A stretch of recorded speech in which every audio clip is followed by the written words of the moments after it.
to be using Born to be Wild as his theme song. That song, George, is from your teenage years. Yep. Steppenwolf. You are a rocker, aren't you, George? You better believe it. A relentless rocker. How many Dylan CDs? Yeah, I know you have a lot of Bob Dylan CDs, don't you? That's true. Revealing trivia about George's life when here. you're getting into the ring. Lyndon Johnson and Bob Dylan. Rainy Day Women. And the record for Tim Witherspoon, 45 wins, 4 losses. Former 2-time heavyweight champ. He held those belts back in the early and middle 80s during the transition out of the Larry Holmes era in the heavyweight division. He's always had a lot of talent. Let's go up to Michael Buffer for the pre-fight introductions. Ladies and gentlemen, by way of Caesars Atlantic City, main events and Dennis Rappaport Productions, in association with your undisputed king of beers, Budweiser, present the co-featured bout of the evening, sanctioned by the New Jersey State Athletic Control Board, Boxing Commissioner Larry Hazard Sr. All officials will remain the same, except the timekeeper for this bout will be Earl Curry. Your 3 judges scoring this contest on a 10-point must system are Calvin Claxton, John Potteray, and Paul Venti. And when the bell rings, the man in charge over the action, Tony Perez. And now, ladies and gentlemen, 10 rounds of boxing, of world-class heavyweight boxing. Introducing first, fighting out of the red corner, wearing white trimmed with black and weighing 235 pounds. His professional record, 45 victories, including 30 knockouts, with only 4 defeats. And he has earned 2 world titles. From Philadelphia, Pennsylvania, ladies and gentlemen, introducing the former 2-time heavyweight champion of the world, Terrible Tim Witherspoon.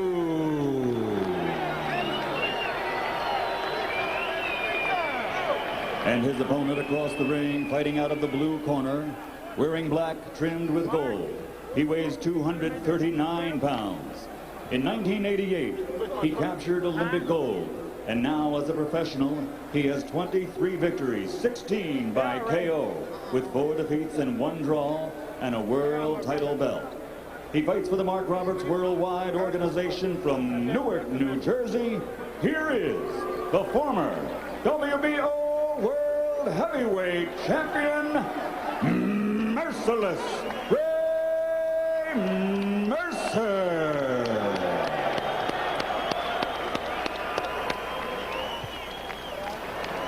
Ray, Tim, I just gave you your instructions in the dressing room. Give me a good, clean fight. I know you're both good, clean fighters, and I won't bother you. 2 things you must remember. Obey my commands at all times, and most important, protect yourself at all times. Any questions? Shake hands. Good luck to both of you. A fighter who can play defense and can punch is the hardest fighter to fight and beat, and that's Tim Witherspoon. Ray Mercer will fight him.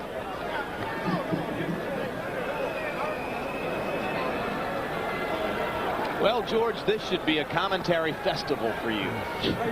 Big heavyweights who can punch a little and box a little. Ray Mercer's the only guy I've seen who pulled his trunks down. Go ahead, hit me. And Witherspoon comes out and goes right at those trunks with 2 body punches. Mercer stands like a rock in the center of the ring and says, I'm an immovable object. Try to come at me.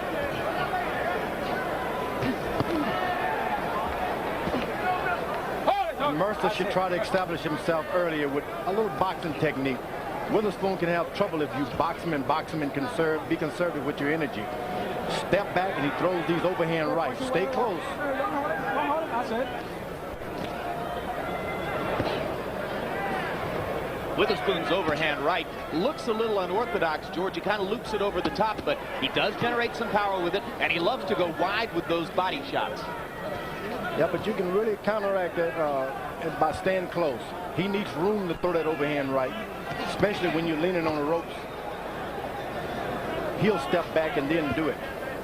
But if you jab him, Don't put too much energy into it to give him the thought that, hey, you're going to be tired in the next few rounds. Just jab him. You can win every round. Mercer should concentrate on that. Witherspoon trying to establish the jab up the middle. The body shots from both sides. Okay, push him out. Push him out. Come on. Sometimes throwing body punches to big guys like Mercer can take a lot of energy from you because they just stay there. Mercer driving a right hand over the top. Pretty conventional style, Ray Mercer. He likes to set up behind the jab and just try to land the right hand. Doesn't dodge too many punches. Doesn't have a lot of head movement. Got a granite jaw.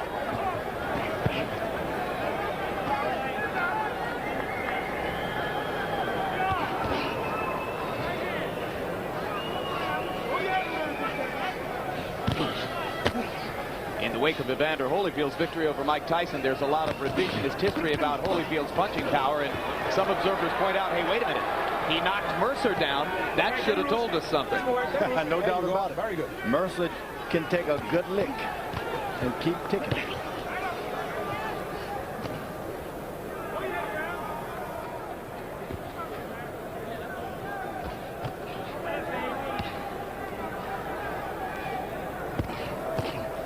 Witherspoon stops for a moment. Mercer jabs him. Witherspoon is the taller guy. He should be establishing the jab supremacy. Witherspoon in love with body punching in this first round and using it to good effect.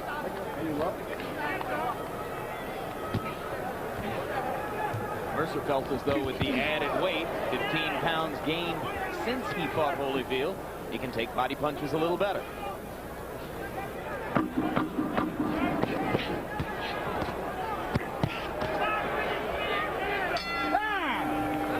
First round comes to a close in Tim Witherspoon versus Ray Mercer, and Andrew Galata has his left hand taped, looking to throw jabs and left hooks with it as he gets ready to go into the ring for the second time against Riddick Lamont Bowe.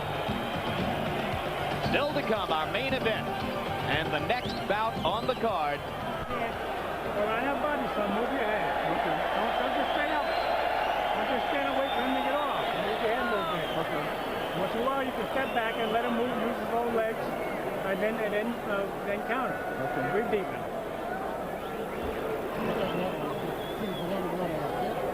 Working good. Work off that chair. Work off the chair. Hit that body. Keep doing what you're doing. Working off your skills. Second down, let's go. Get that water in front, please. By punch stat numbers, a phenomenal connect percentage for Witherspoon in the first round, who landed 26 of 35 power shots, 74%, 47 of 69 punches overall, 68%, underlining the point we've made previously, which is that Ray Mercer is one of the most willing targets in the business. Witherspoon corner told him to come out, work off the jab, and he did. But Mercer seemed to come out and land more jabs than him. Break it up. Break it up. Come on. Come on. Break it up. Mercer's had management and trainer changes several times during his career. The past few years, he's been working with Tommy Parks, and he says, I'm learning to box. Break it up. Okay, great.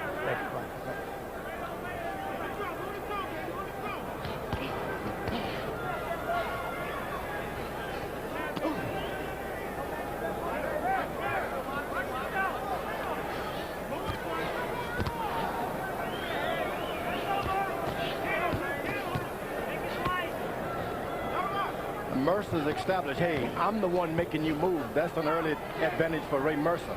It's making Witherspoon move around the ring.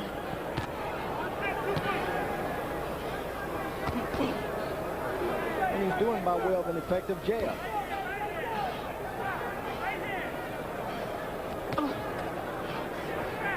Both fighters breathing heavily already as we're midway through round two. Action is taking place in the center of the ring by and large.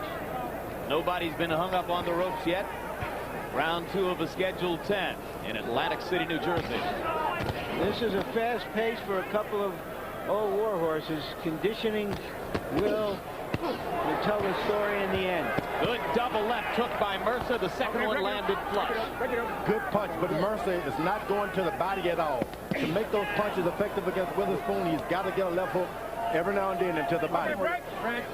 Witherspoon, on the other hand, is investing heavily in body punching early, hoping it'll pay interest later on. Right hand lead by Witherspoon. Mercer shook it off. No punching. No punching. Okay, good.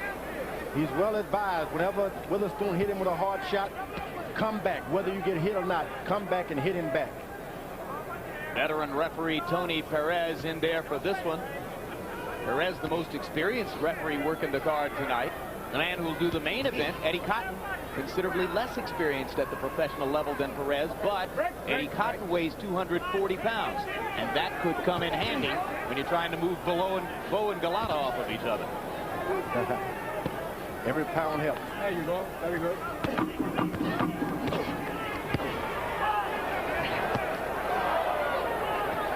They trade right hands in the last 10 seconds of round number 2. It hurts just watching them.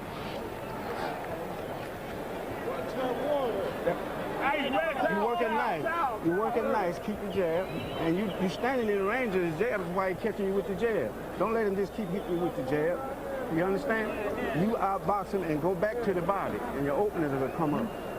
You understand? Okay. That right hand will fire home in a minute. Well, let's fire it. Yeah, you can lead it. You can lead it too, you know. Okay. He's waiting.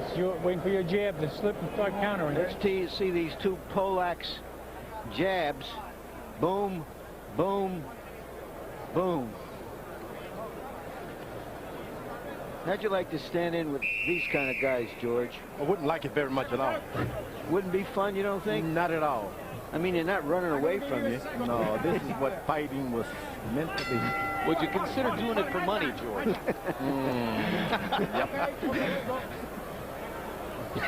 Round number 2, Tim Witherspoon gets credit from punch stack counters for landing 75 out of 119 punches. That's still a 63% connect percentage. And you can see that Harold Letterman has given Witherspoon the first couple of rounds. Witherspoon corner told him to move around and jab a little bit, and then open up for the hard shot. Mercer's corner has told him to even lead with a right hand if he wants to. Witherspoon goes back to the body, viciously so. Larry Merchant pointing out to us yesterday Witherspoon's defensive technique of parrying punches with his right hand. You can see how he holds the right hand in front of his face and kind of moves it from side to side, looking to block punches. He's a very defensively oriented fighter a lot of the time, George. He has a good defense, but if you're going to set that old right hand, you shouldn't move it from side to side. That's when you can catch them, when they start moving it from side to side. Find out what makes him move that right hand over to the other side of the face. Do it every now and then. Tim, keep your punches up, okay? Keep your punches up. He told me that he likes to invite the left hook by keeping his right hand across his face that way, so that he just has to look for the left hook and try to counter it when it comes. And counter over it with that quick overhand right of his, which is maybe his most damaging power punch. Now he's coming forward. Witherspoon is now, and that gives Ray Mercer a little energy because he's always having to carry to fight the guy. If he's able to box, he gets nothing but courage. Speaking of courage, if you've joined us late this evening and missed the first 3 bouts on the card, you missed the shocking knockout of one-time superlative prospect Courage Shabalala by a journeyman named Brian Scott. So that weeds out for the moment one young heavyweight from the field of rising contenders as Shabalala meets his demise here.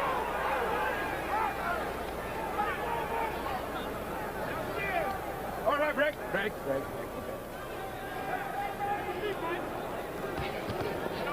One problem with Mercer, he's never known when he's behind. He'll whip you and thinks, hey, I hurt you that round, and forget about the point. He loses a lot, not because he's not the better fighter. If this goes on for 10 rounds, both of them will sleep for about a month.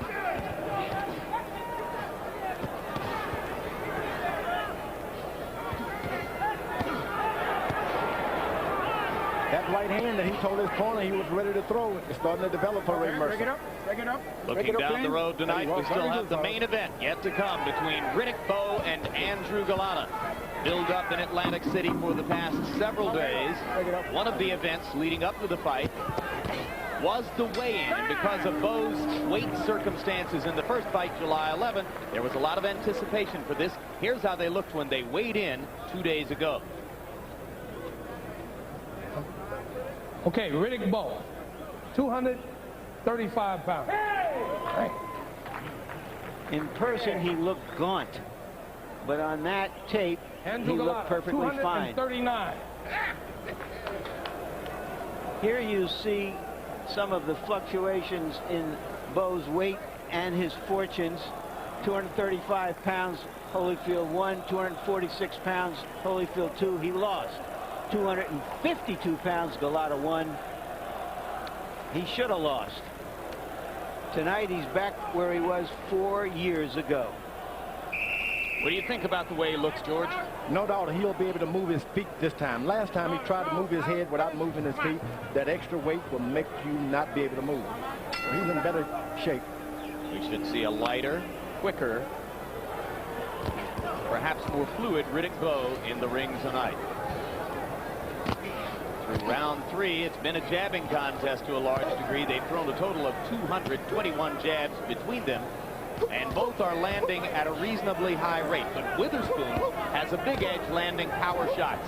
Mercer has not yet been able to throw punches in combinations. Mercer, in my mind, is winning the battle of the jabs because he's not supposed to be able to be in the jabbing business at all. And there's the first solid combination for Mercer as he lands a right hand over the top and follows it with a left hook. Okay, very good, very good. Mercer almost looks impervious to those body blows. Are they really hurting him, George? Sometimes some guys, because they have this little pouch, they expect for you to go to the body, and it doesn't hurt them. And you can see he's been hitting the body a lot in his career, and he just doesn't seem to do the work that needs to be done. Witherspoon allows Mercer to just stand still. Doesn't make him use his legs at all.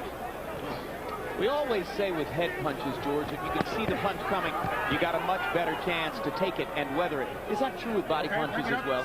Yeah, not so. The body punch you catch does this damage. There's Even no if doubt you're about watching it sail into your ribs. If you watch it, sometimes it's like, boy, I messed up.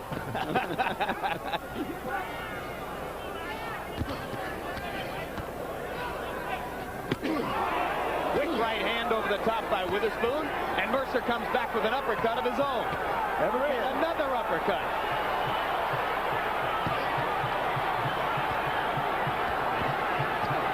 Round 4, an awakening for Ray Mercer, who's doing some work against Witherspoon with power punches in this round.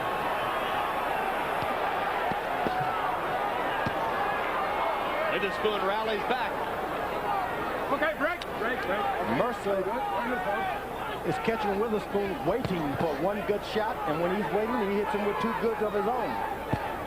I can't remember the last time I saw 2 big heavyweights stand on a handkerchief virtually and just pound on each other. Okay, break. Yeah, generally that one is given and the other is trying to get out of the way of it.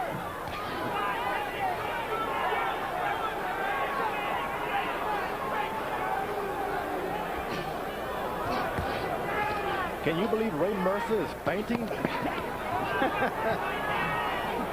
Well, it's been a long time coming, hasn't it?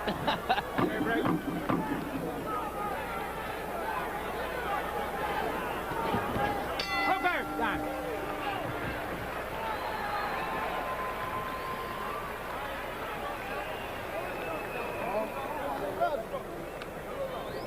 Hey. All right. As it is, no, Ray, you're not hitting him in the body at all. I want you now working on the body. He's getting tired. You're getting tired. When you hit him with 2 jabs, you can take that right hand to the body and take that hook back to the body. You got more injury than he's got now. You understand? I'm going to put a little cold water up here, Ray. Here is Mercer preparing to throw the uppercut, which buckled Witherspoon for a moment, it seemed. Setting himself up. There it is. Threading it right through that defense. Keep the hands up. That's right. Okay? You're doing good. That's like it's like a pass being thrown right into coverage. You heard that whistle. You got to get up, pal. Come on.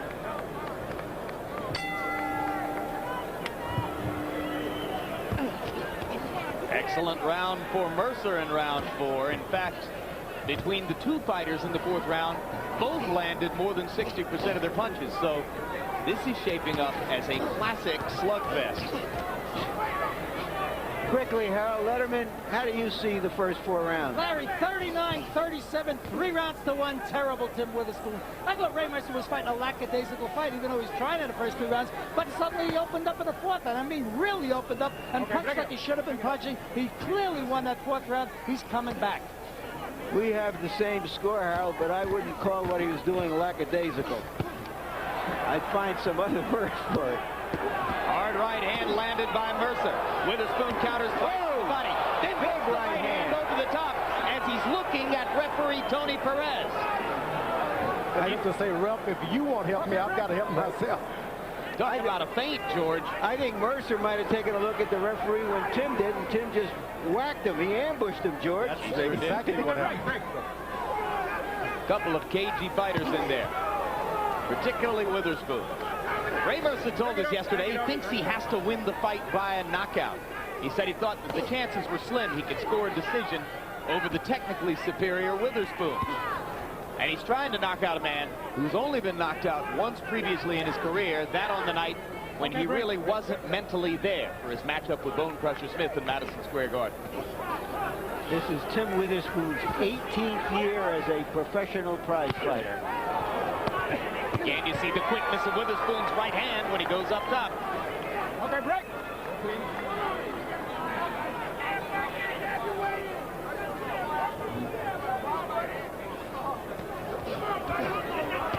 Interesting little thing there, George. Mercer prepared to throw that uppercut again, and Witherspoon just turned into him and didn't let him throw it. Both guys got hurt, but Mercer got the worst of it that time. Yes, sirree, he did. But both men, I believe, are wobbled at this moment. Mercer is hanging on, though. Woo! And Witherspoon intelligently goes to the body. Mercer not throwing back.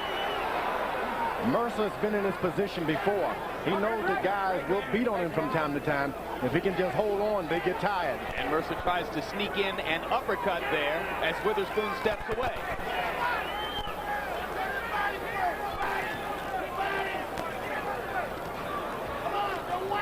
Okay, break. Break.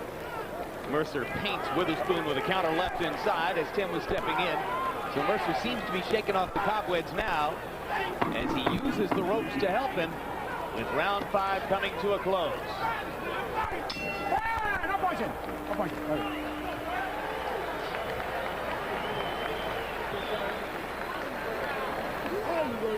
Good work. But work, keep working the body. He said don't pour so much water in the hip. Tim, you're doing good, but work the body off and then come with your combination. You understand? Don't let him steal no rounds from you. Keep working that body. This isn't normal, folks. This would hurt if both of these guys were wearing 20-ounce gloves.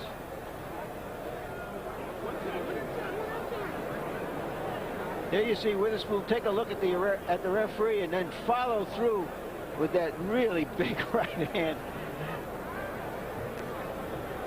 Mercer coming back. Something's got to give.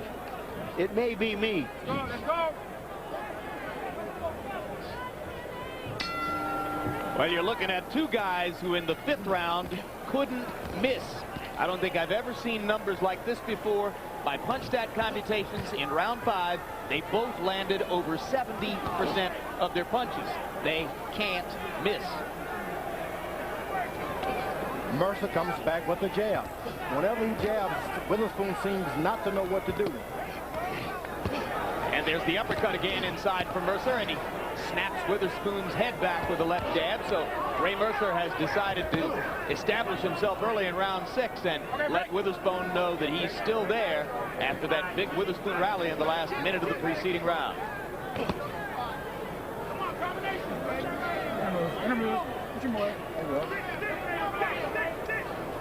Witherspoon's corner told him to go to the body and then come back and try your rally. He seems not to be doing that. Witherspoon's trainer, Whit Lowry, stayed with him through all of the lean years while Tim was virtually exiled from the ring during his long legal battle against Don King. Whenever Ray Mercer catches Witherspoon waiting, he takes advantage of it. And when you want to go to the body, you try not to hurt your hands, and that will cause you to wait.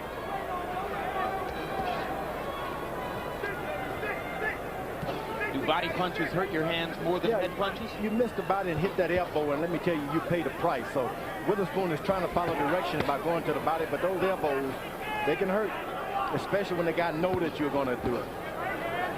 Do all heavyweights by this stage of their career have some aches and pains in their hands, George? Yeah, elbows especially. They just block a lot of punches, and that's where the aches come in that don't get away from it. So it can affect the way you fight subconsciously because of your natural desire to resist the pain, right? That's true. You just don't want to get those hands hurt. Go to the body, you pay a terrible price with your knuckles. Witherspoon is waiting for a good body punch, and that's causing the problem. He misses. Now Mercer knows what he's trying to do.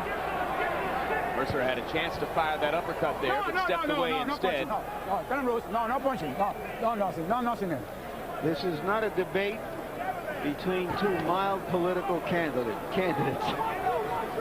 Okay, break it up, Each clean. guy is trying to take off the other guy's head and maybe some other piece of his body.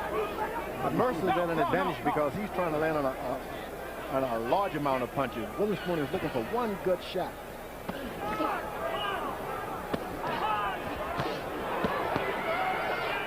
Witherspoon with a little counter left that landed inside there, and then as Mercer tried to come back with a combination, terrible Tim Witherspoon landing to the body again. Okay. You got to go big time now, boy. You got to go big time. Huh? You got to go big time. You got to throw punches.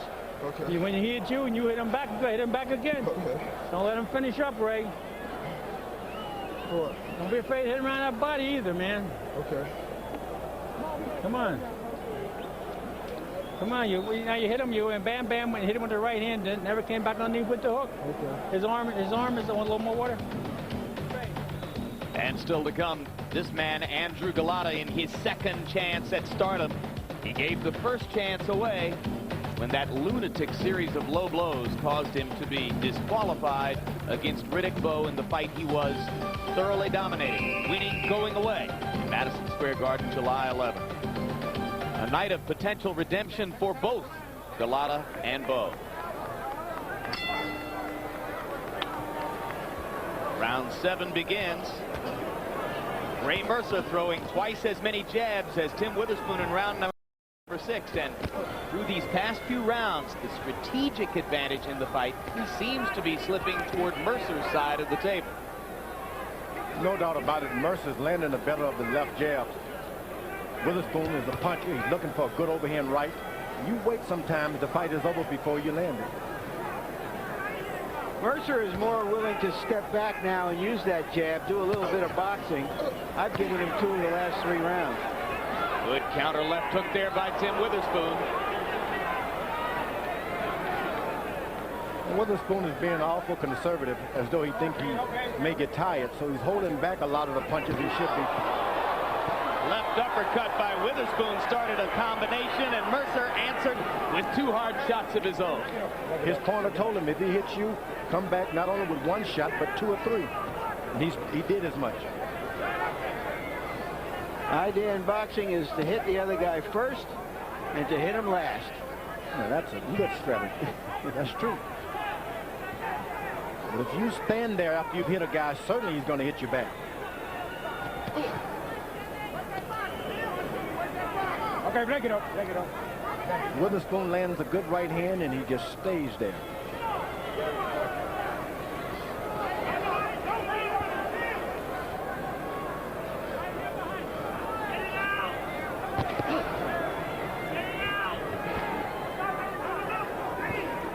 You see, as soon as he lands the right hand, Mercer's able to come back with something. doesn't move. Witherspoon throwing fewer and fewer jabs as the fight goes on. And since he jabs less and less, he lands less to the body as well. In the early rounds, he was able to pump the jab and then bring combinations left and right to the body. I think what caused the problem, he was able to land a good right hand to Mercer to shake him. And from that point on, he thinks I can knock him out anytime I want, but it doesn't go like that. You've got to earn a knockout by jabbing, body, head.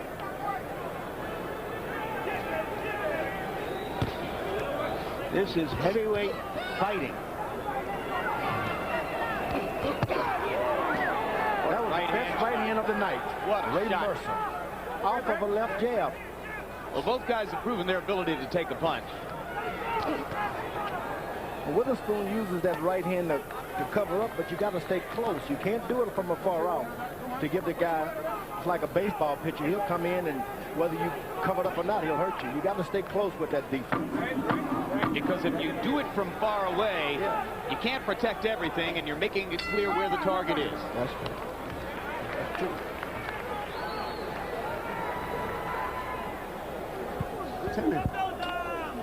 This the 8th round coming up. You got to put it in the If the fight is about evil, so now what you going to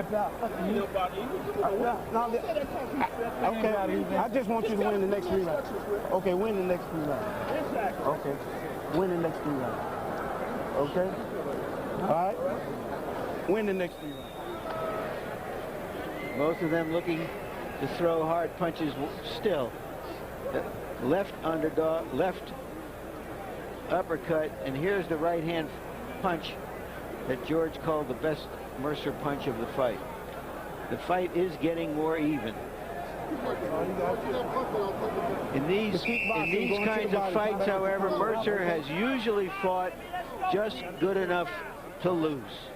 And he's had a little bit of a tendency to fade down the stretch, and as we've seen Witherspoon coasting just a little bit here in the middle rounds, it's possible that Witherspoon is trying to conserve his energy and wait for Mercer to tire. Harold Letterman, how you got it? Jim, 68, 65, 5 rounds to 2. Terrible Tim Witherspoon. I just think that he did enough to win that 7th round. He landed an awful lot of good power shots. He seems to be, well in command in this fight. If he doesn't blow it in the last 3, I think Ray Mercer should really open up like he did in round 4. In other words, show us a lot more, get a lot busier, and impress the judges. So far, I like the power punching of Tim Witherspoon. 2 guys fighting on a dime in a phone booth. I have it 4 rounds to 3. For Witherspoon. Witherspoon corner for the first time told him to go out and win the next couple of rounds. So they know that, hey, he could probably be behind on some of the judges' scorecards. And they don't want to see Mercer have any more of a chance to seize the momentum advantage in the fight. Mercer is really doing the best, if you ask me. He's been doing better all night. Witherspoon had a chance to finish him and let him off the hook.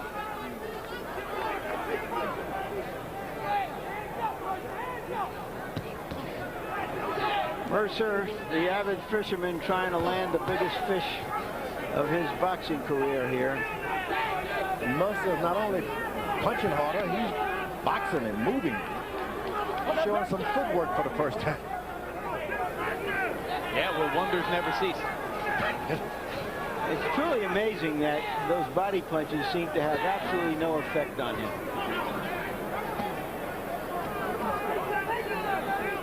Well, he came out of the Army, and he is in many ways a tank.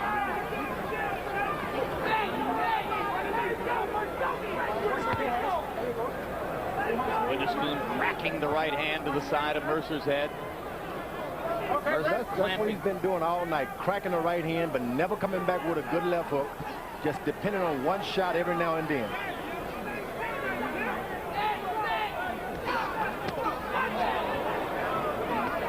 There's the right hand, but he's in no position to come back with anything. Break. Watch those punches over the head. On the other hand, Mercer throwing fewer punches this round than in the 2 preceding rounds, and we've told you about his tendency to tire in the late rounds. This has been a grueling fight. Both of these fighters have 5 kids. Both of them are going to need a lot of tender, loving care for a while after this one. And you saw Mercer landing 2 close-in shots there before Tony Perez pulled him apart. Mercer's been able to do so well in fights. Seldom he's able to find out how to win. He needs a trainer to teach him how to win fights. Well, he thinks he's got that man now in Tommy Parks. And we'll find out in these next 4 rounds. When last we took you to Riddick Bowe's locker room, he was getting a briefing from referee Eddie Cotton and New Jersey State Athletic Commission Chairman Larry Hazard on rules interpretations for tonight's fight. Now you see Bowe warming up and only beginning to break the sweat as we look forward to our main event, Bowe Golota 2.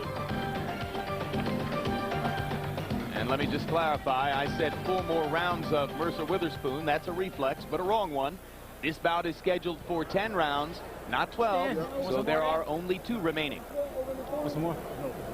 Here. Ray. Just your jab is too good for him. Every time, don't look around there. Every time you get close to him.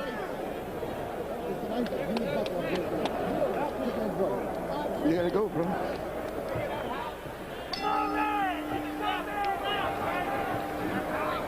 Tim Witherspoon came into this fight hoping to do something nobody else had done, which was to stop Mercer in order to force one of the top heavyweights into a fight. Right now, he'll settle for a half-point victory.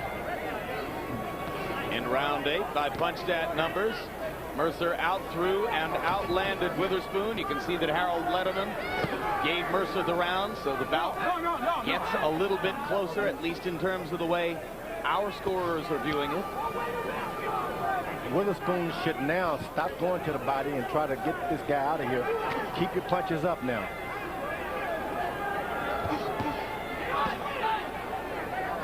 Okay, break. Ray Mercer's last 5 fights have gone the distance, 6 of the last 7. So if we go all the way to the bell at the end of round 10, that'll be no surprise in context of Mercer's career. Mercer's doing an excellent job of boxing. When Tim Witherspoon wants to fight, he boxes.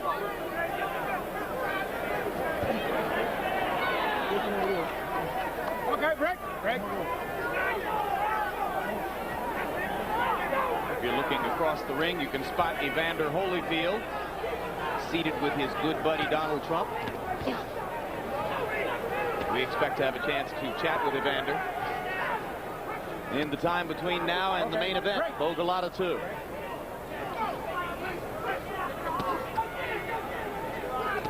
Mercer, for the first time, took advice. He started with a lead right hand. His corner turning then about midway through the fight.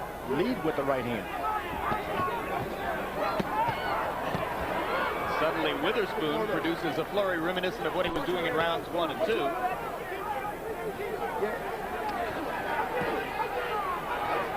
And Mercer says, well, let me show you one of my combinations.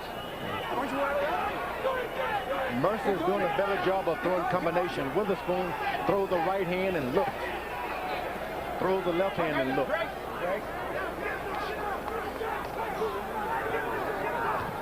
Witherspoon spitting blood out of his nose as he backs away. Okay. Good left hook by Mercer. Kind of a hooker cut.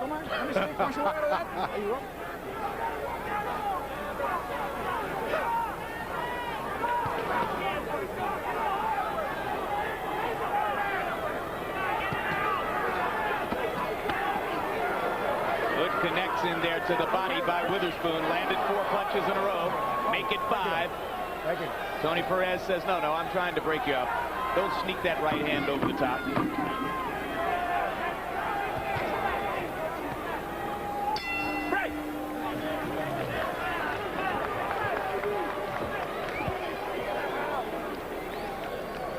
Last round, Tim. Take this one and we got the fight. Work good. Last round, baby. Last round. Last round. You did good that round. You look good. Keep hitting that body. You look good when you come off the body. Last round. Just bend your knee. Bend your knee and hit him back, okay? You bend your knee, the right hand will go over the top of your head. Just bend like that and punch. Okay. Come on, baby. Hit him first, man. We never hit you back. Okay.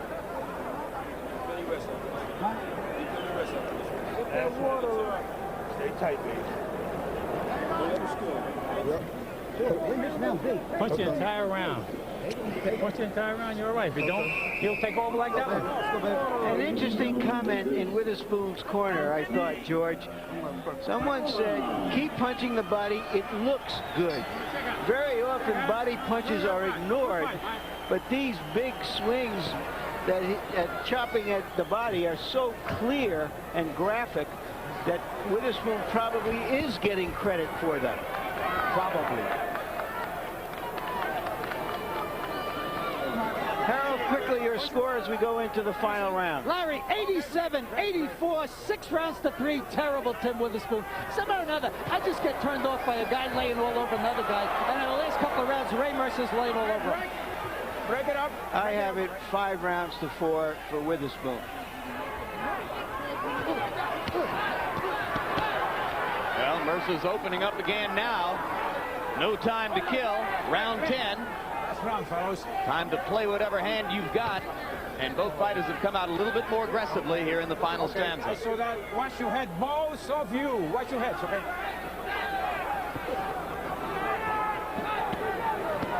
No. Let him go. Boy, that referee is in good shape.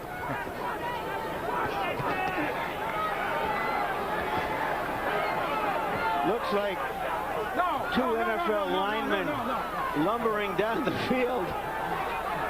But boy, they're just going at each other, and if I had a hat, I would sure tip it to them. You don't often see this. Well, we had a tough fight to score last Friday night in Reno between Montel Griffin and James Toney, and I get the sense that this could be a tough fight to score also. George Foreman seems to see it a little bit differently, for instance, than does our Harold Letterman.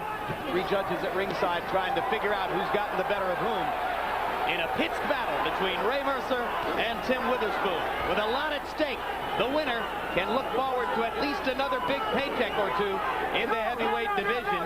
Both expressed a desire to get the winner of the Bo Galata match. That'll depend on circumstances beyond their control. Ray Mercer has done an excellent job in this fight. If he can avoid being knocked out, I can't see the judges going against him because he's been the aggressor, and when he's had to, he's shown a better left jab. But who am I? Witherspoon was caught waiting for a big shot for most of this fight. He landed a couple good ones, but not enough in my book. Come on, break yourself up. Punch your way. Witherspoon had the edge in activity and certainly in punching accuracy through the early stages of the fight. But he slowed his pace, and Mercer tried a couple of tactical wrinkles that seemed to help him as he went along.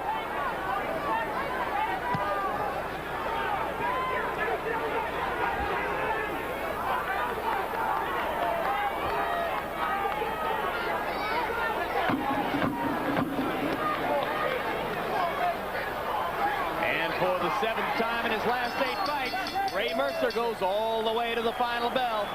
My eyes tell me this is as even a fight as you could see.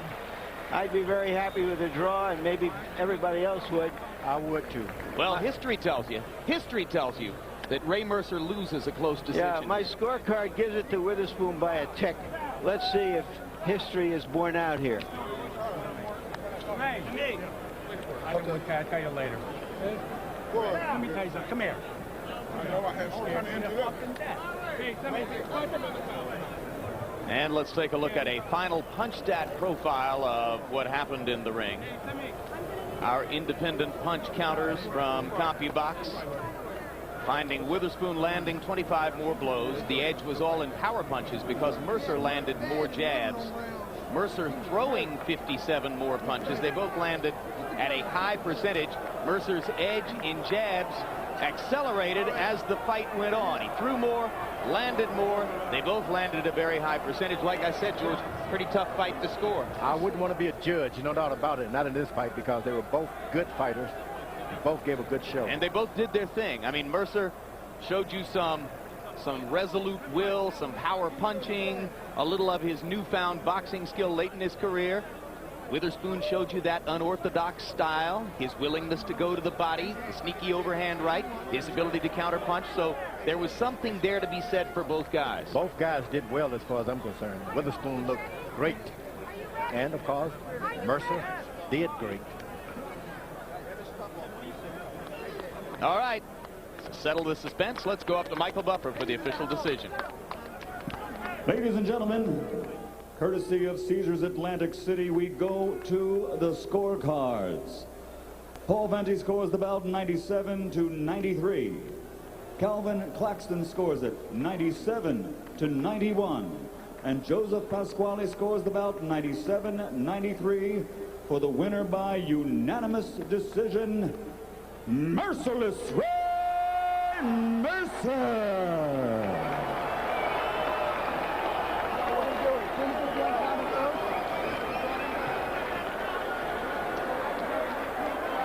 So Ray Mercer's luck finally changed.